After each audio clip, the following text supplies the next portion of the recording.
जय श्री राम। आज श्री रामचरितमानस की कथा जो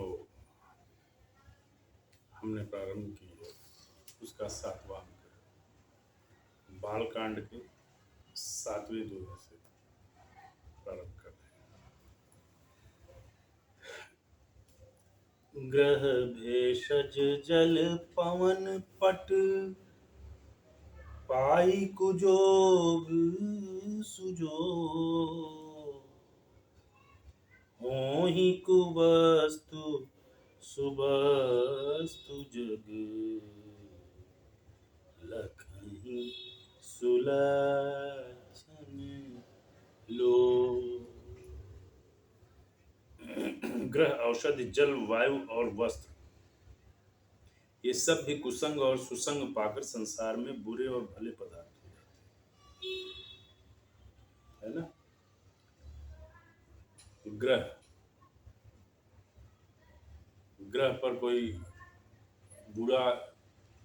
बुरी जीव आ गया, कुसंगत हो गया ग्रह, जैसे राहु और केतु। पहला इनको अच्छा नहीं कहा जाता, पहले राहु केतु। औषधि जो किसी के प्राण बचाने का काम करती है, तो किसी का प्राण ले भी सकती है। अगर वो बुरे व्यक्ति के हाथ में पड़ जाए तो उसका क्या होगा? वो ड्रग्स है। जो लोग नींद की गोली लेते हैं, नींद की गोली को नशे के रूप में लेते हैं, तो क्या है, नींद की गोली जो बनाई गई है वो नशा करने के लिए थोड़े बनाई गई, वो तो बनाई गई है किसी को नींद नहीं आ रही है, पीड़ा में है, किसी को डायबिटीज बीपी है, अब बीपी की वजह से नींद नहीं आती है, तो नींद नहीं आएगी तो उसकी बीपी और बढ़ेगी, है ना। तो उसको रिलैक्सेशन देने के लिए कि आदमी को नींद आ जाए, जिससे कि उसकी तबीयत में सुधार। नींद जैसे व्यक्ति के लिए भोजन आवश्यक है, ठीक है, वैसे व्यक्ति के लिए नींद आवश्यक है। कहा गया है कि 7 दिनों तक अगर व्यक्ति को जो है भोजन न मिले तो वो जीवित रह सकता है, किंतु यदि 7 दिनों तक व्यक्ति को नींद न मिले, तो सोए नहीं, तो निश्चित रूप से मर जाएगा। तो नींद ऐसी कुछ अवस्थाएं होती है जब आदमी सोने के लिए तड़पता है, किंतु शरीर में पीड़ा इतनी होती है कि शरीर को जो है ना वो रिलैक्सेशन नहीं मिल पाता, और नींद के लिए रिलैक्सेशन बहुत जरूरी है। नींद आदमी को कब आती है?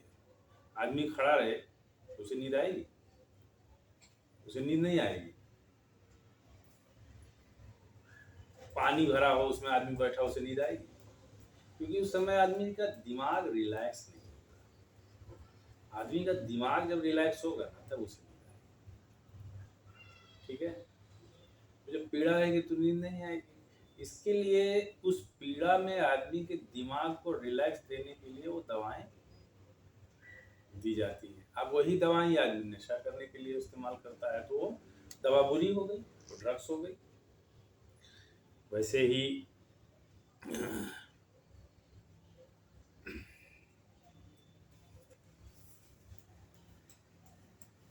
जल है। अब जल को आप जहां मिला दो वैसा जल हो जाता है ना। है? अभी तो बोलते हैं घोड़े में किस हो गया है, तो वैसे घोड़े में वो रहेगा। जल है। अब जल अच्छी जगह पे चला गया तो वही जल जो है उसकी पूजा होती है। जब गंगा में जल है तो उसकी पूजा होती है, और वही जल नाले में रहे तो लोग उसको नाक से बोल के दूर भाग, है ना। जबकि जल तो वही है, बस ये है कि उसकी संगत किसके साथ है।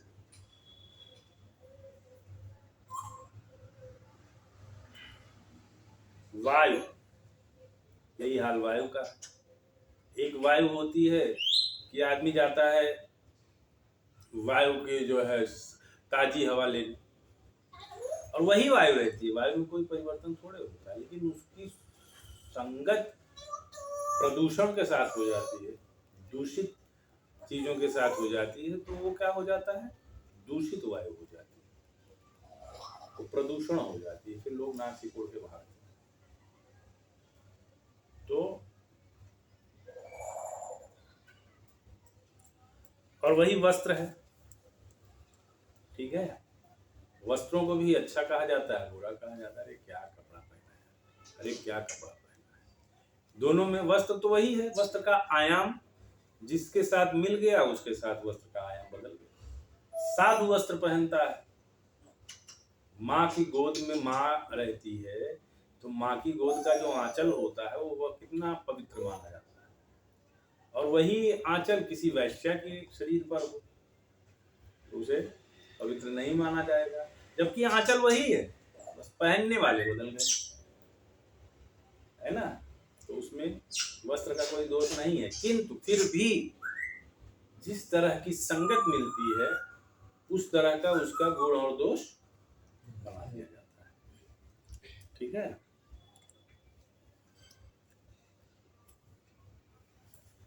तो ग्रह औषधि जल वायु और वस्त्र, ग्रह भेषज जल पवन पट पाई कुजोग सुजोग। ग्रह भेषज माने दवाई, जल जल है, पवन पवन है, बराबर, और पट माने कपड़ा, ठीक है। ये क्या होता है, पाई कुजोग सुजोग, जैसा उनका संगत हो जाता है वैसे उनके बारे में लोगों का नजरिया हो जाता है। हो ही कुवस्तु सुवस्तु सब, लखा ही सुलक्षण लोग, ठीक है। चतुर एवं विचारशील पुरुष ही इस बात को जान पाते हैं। जो चतुर और विचारशील व्यक्ति होता है वही जान पाता है कि कपड़े का दोष क्या है, दोष तो उसको ग्रहण करने वाले का, इसकी परख कौन कर पाता है, चतुर और विचारशील। सम प्रकाश तम पाख दुहु, नाम भेद विधि की, शशि शोषक पो सक समुझी, जग जस अप जस दी। महीने के दोनों पखवाड़े में उजियाला और अंधियारा समान ही रहता है, बराबर। अगर देखा जाए तो जो जिसको कहते हैं ना कि क्या है, पखवाड़े दो होते हैं, एक पूर्णिमा वाला पखवाड़ा होता है, उजाली रात, चांदनी रात, और दूसरी अमावासी वाला पखवाड़ा होता है जिसको अंधियारी रात कहते हैं। अब ऐसा नहीं है कि दोनों में चंद्र नहीं निकलता है, दोनों में समान समय में चंद्र निकलता है, किंतु होता क्या है, जो समय का जो टाइमिंग का जो खेल है उसकी वजह से क्या होता है, एक पूर्णिमा की रात हो जाती है, एक अमावस की रात हो जाती है, ठीक है। और एक का नाम शुक्ल पक्ष रख दिया जाता है उजियाली रात का, और दूसरे का नाम कृष्ण पक्ष रख दिया जाता है जो अंधियारी रात है। जबकि देखो तो क्या होता है, जो चांदनी रात होती है, जो शुक्ल पक्ष होता है, उसमें क्या होता है, जब चंद्र का उदय शुरू होता है जैसे जैसे, तो क्या होता है, पहले दिन चंद्र थोड़ा सा निकलता है, बाकी की रात अंधेरी रहती है, दूसरे दिन चंद्र थोड़ा और बढ़ता है, बाकी की रात अंधेरी रहती है। जबकि अंधियारी रात में क्या होता है कि जब रात प्रारंभ होती है तो अंधियारा रहता है, थोड़ा सा अंधियारा रहता है, और बाकी पूरी रात उजियारी रहती है, ठीक है। तो खाली समय का फेर है, उतना ही उजाला कृष्ण पक्ष में भी रहता है, ठीक है, और उतना ही उजाला शुक्ल पक्ष में रहता है, लेकिन वो शुक्ल पक्ष हो जाता है क्योंकि वहां पर सूर्य चंद्र पहले निकल जाता है, और वो कृष्ण पक्ष हो जाता है क्योंकि वहां चंद्र बाद में निकलता है, अंधेरा पहले आता है। यहाँ पहले उजाला होता है, बाद में अंधेरा होता है, और वहां पहले अंधेरा होता है, बाद में उजाला होता है, इसलिए उसको कृष्ण पक्ष कहते हैं। ठीक है, तो वही तुलसीदास जी कह रहे हैं कि सम प्रकाश तम पाख दूं, सेम प्रकाश रहता है, सम प्रकाश मतलब सेम उजाला रहता है दोनों पाखों, दोनों पक्षों। नाम भेद विधि कीन, लेकिन नाम दोनों के अलग हो गए। सस शोषक पोषक समुझ, जग जस अपजस दी। ठीक है, एक को चंद्रमा बढ़ाने वाला और दूसरे को चंद्रमा घटाने वाला समझकर जगत ने एक को सुयश और दूसरे को अपयश दे दिया। शुक्ल पक्ष को क्या कहा, भैया तो चंद्रमा को बढ़ाता है रोज, और कृष्ण पक्ष को क्या कह दिया, ये तो रोज घटाता, और इसीलिए दोनों के नाम में, एक के नाम में यश जुड़ गया, दूसरे के नाम में अपयश जुड़ गया। जड़ चेतन जग जीव जत,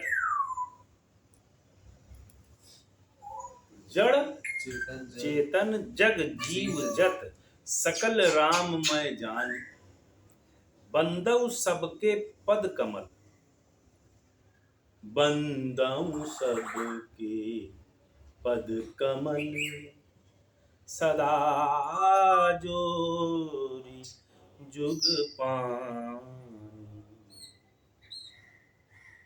जगत में जितने जड़ और चेतन जीव हैं, सबको राम में जानकर मैं उन सब के चरण कमलों की सदा दोनों हाथ जोड़कर वंदना करता हूं।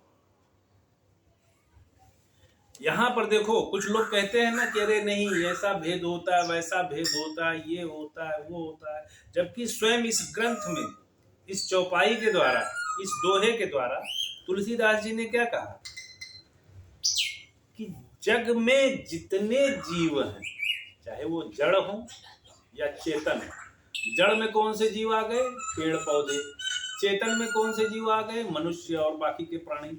उन्होंने क्या कहा, मैं सबको राम में जानकर, मतलब मैं हर जीव में राम को देखता, हर जीव को राम देखता, भगवान मानता।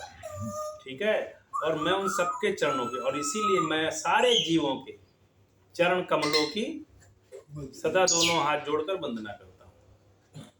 ठीक है, देव दनुज नर नाग खग, प्रेत पितर गंधर्व,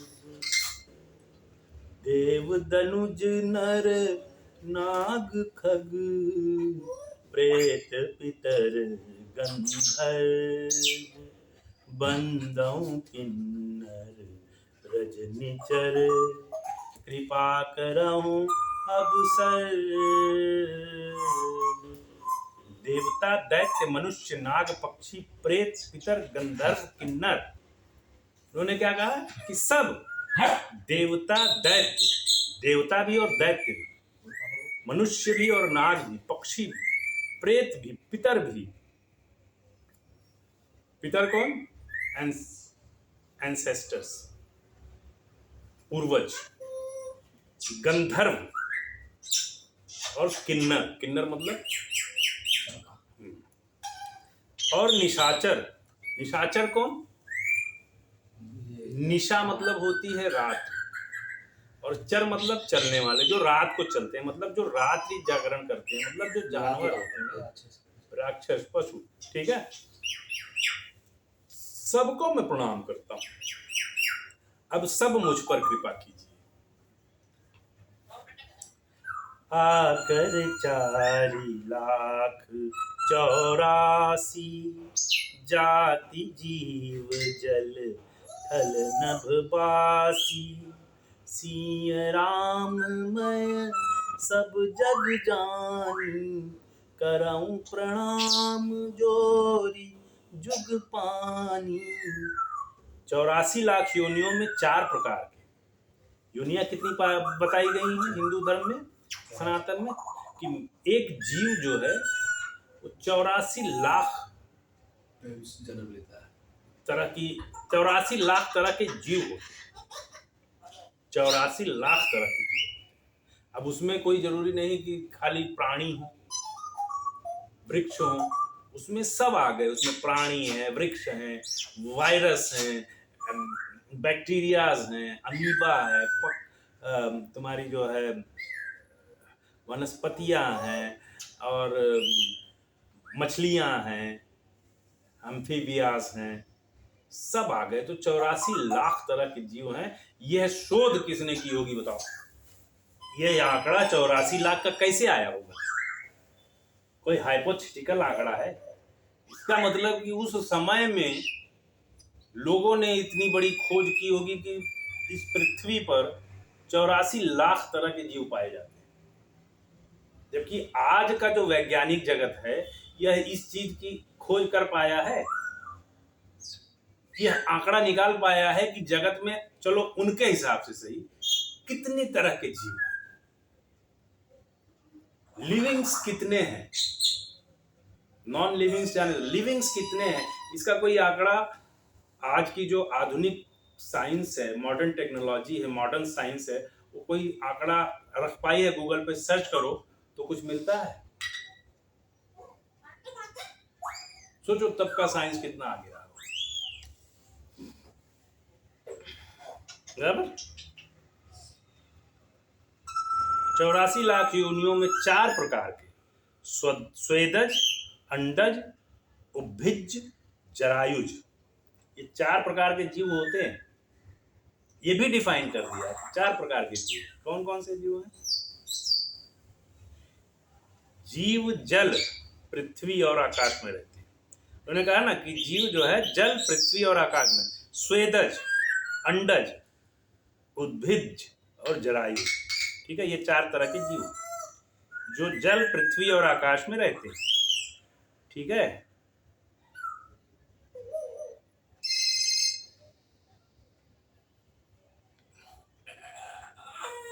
उन सबसे भरे हुए इस सारे जगत को श्री सीताराम में जानकर मैं दोनों हाथ जोड़कर प्रणाम करता हूँ। उन्होंने क्या कहा?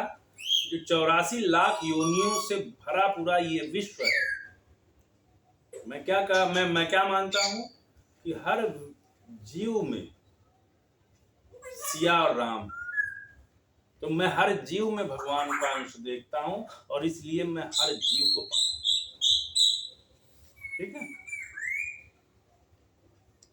जानी कृपा कर किंकर मोहु, सब मिल करहूं छाड़ी छल जोहूं।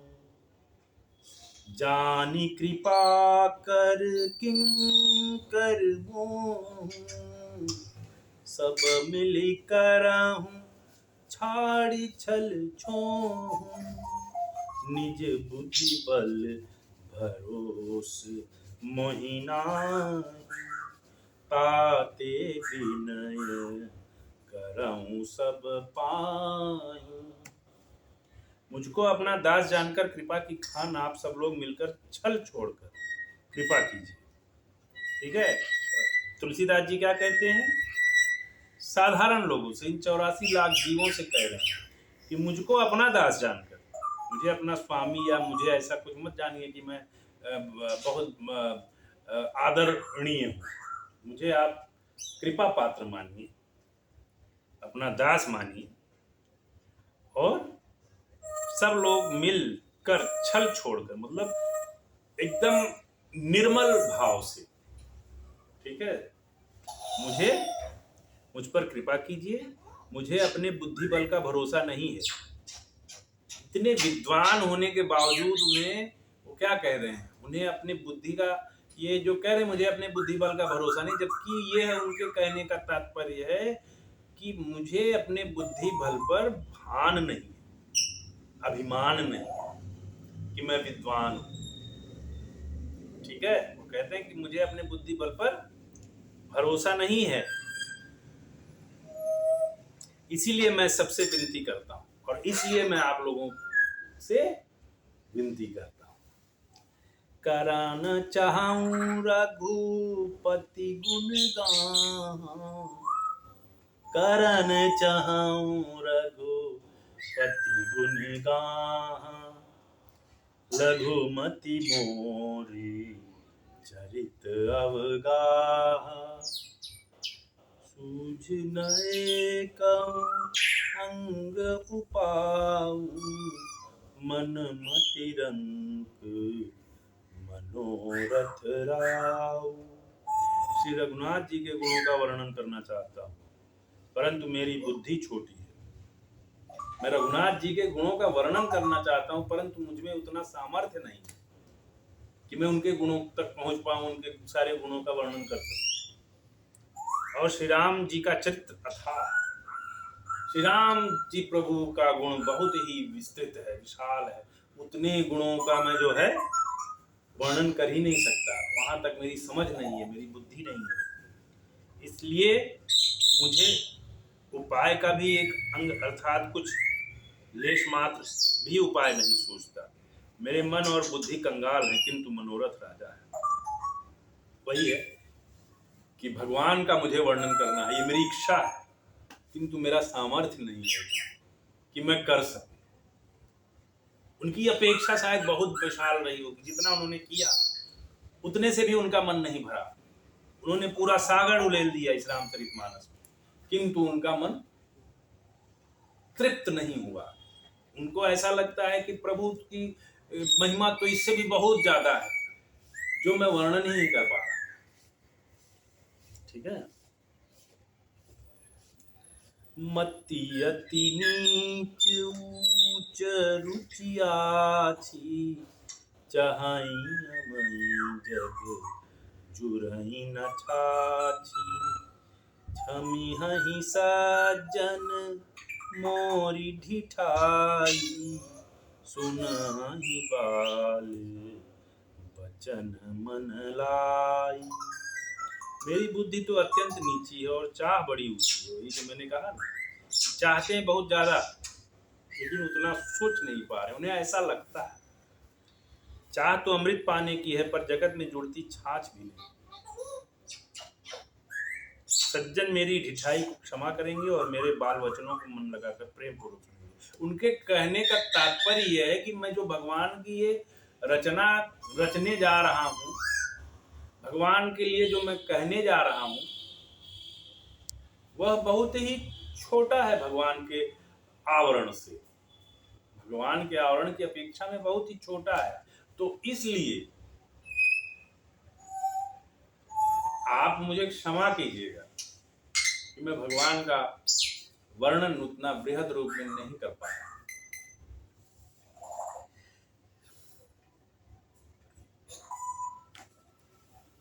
जो बालक कह तो तरी बाता, सुनई मुदित मन पितुअरु माता।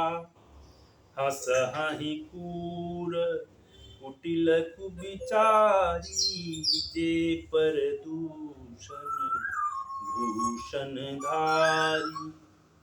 जैसे बालक जब तोतले वचन बोलता है तो उसके माता पिता उन्हें प्रसन्न मन से सुनते हैं। छोटा बालक होता है, बोलना है, कितना अच्छा लगता है लोगों को। किंतु क्रूर कुटिल और बुरे विचार वाले लोग, जो दूसरों के दोषों को ही भूषण रूप से धारण किए रहते हैं, अर्थात जिन्हें पराये दोष ही प्यारे लगते हैं, वो हंसेंगे, यह ततला रहा है। ठीक।